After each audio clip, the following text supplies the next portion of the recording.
بسم اللہ الرحمن الرحیم، السلام علیکم ناظرین۔ دریائے ستلج کی جو اپڈیٹس آئی ہیں ان کے مطابق ہیڈ گنڈا سنگھ والا پر جو پانی کی آمد ہے وہ 360 کیوسک ہے۔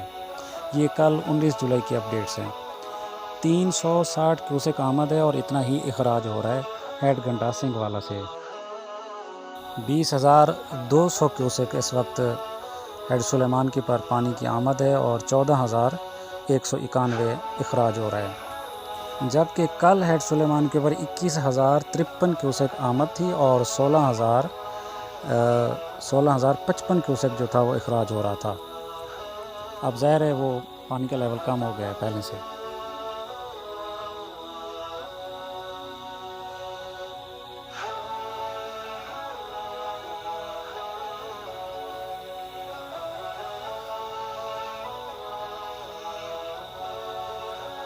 جبکہ ہیڈ اسلام پر جو ہے اس وقت جو آمد ہے وہ ہے 7,300 کیوسک، جبکہ ہیڈ اسلام پر اخراج ہو رہا ہے 6,952 کیوسک۔ تو ناظرین، اس کے مطابق ابھی ستلج میں کوئی ایسی سیلابی صورتحال نہیں ہے۔ پانی کی جو مقدار ہے وہ پہلے سے کم ہوتی جا رہی ہے، تو پانی جہاں پہنچے گا وہاں ظاہر ہے کچھ نہ کچھ پانی کا لیول اپ ہوگا۔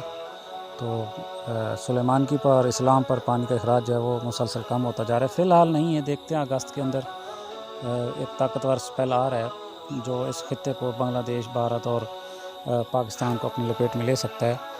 تو بھاکڑا ڈیم جو دریا ستلج پر واقع ہے بھارت کا، وہاں پر بھی کوئی ایسی صورتحال نہیں ہے، نہ ہی وہاں سے کوئی ایسے الارمنگ سچویشن نظر آئی ہے، نہ ہی انہوں نے کوئی ایسا نوٹس وغیرہ بھیجا ہے۔ فی الحال دریا ستلج میں ایسی کوئی سیلابی صورتحال نہیں ہے۔